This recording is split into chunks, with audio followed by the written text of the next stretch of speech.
So today, we're going to be diving into a case that at first glance seemed pretty straightforward, but ended up having a really interesting twist. Hmm.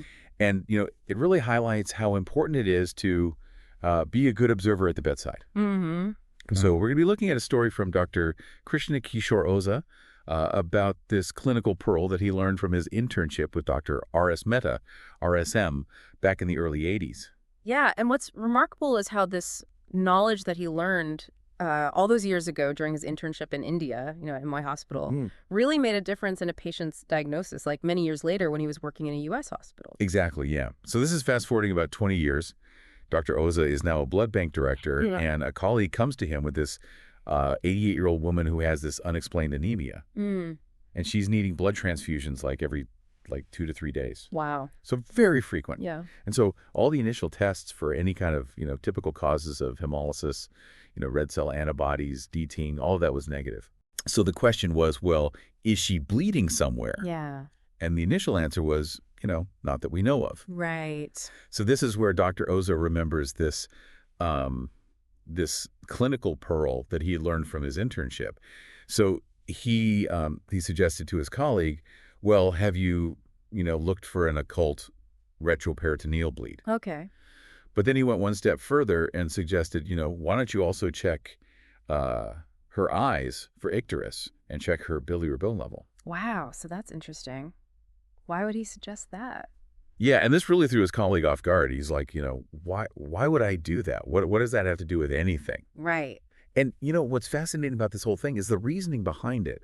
Dr. Ozo was thinking, even though there's no obvious bleeding, if you have a large internal bleed, like a retroperitoneal bleed, Yeah. hematoma, you're going to have a breakdown of those red blood cells. Right. And that's going to release hemoglobin. And that hemoglobin gets converted to bilirubin. Yeah. And so you can actually have mild jaundice. Maybe you can't even see it in the skin, but you might be able to see it in the whites of the eye. Oh, interesting. Okay, so that's why he was suggesting it. Exactly. Yes. And so then that kind of jogged the colleague's memory, and he said, oh, yeah, she does have kind of a tense abdomen. Mm. And sure enough, when they checked, she had mild icterus and her bilirubin was elevated. And when they did a CT scan, lo and behold, there was a huge retroperitoneal hematoma, Wow. like 3 to 4 liters. Oh, my goodness. So they drained it, took care of the bleeder, and she no longer needed transfusions. Yeah. So it's really a great example of how, one symptom or maybe a collection of symptoms, even if they seem unrelated, can actually be a clue to what's really going on. Yeah, absolutely. So where did he learn this from? Like where does this pearl of wisdom come from? Yeah. So it goes all the way back to Dr. Oza's internship. Mm-hmm.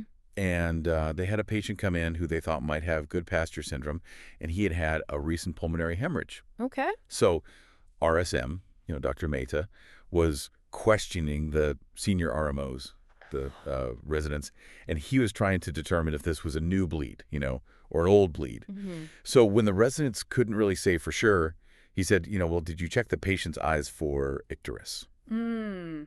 And you can imagine they're probably looking at him like, what does it have to do with a lung bleed? Right. Yeah. But his reasoning was that even if it was a lung bleed, if it was an older hemorrhage, it would have already started breaking down. The hemoglobin will be breaking down, Yeah. creating bilirubin, and so you would see it in the eyes. Oh, wow. Okay. So the pearl that we're taking away here is that, when you have a patient with unexplained anemia, and then you see even a little bit of icterus, that can be a clue.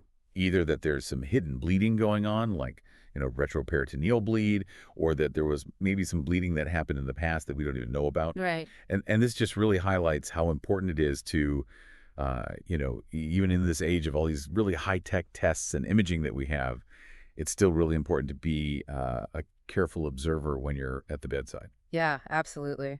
And it's just such a great example of, the importance of mentorship, right? Mm-hmm. So he carries this lesson with him for decades, and it ends up directly influencing, the care of this patient and who knows how many other patients he's seen. Exactly. And it's just a really powerful reminder of how important it is that, we have experienced clinicians and that they are passing on that knowledge. Yeah, it's like that aha moment. Yeah. Something that you learned 40 years ago can actually be the key to unlocking a puzzle, in a completely different setting. Yeah.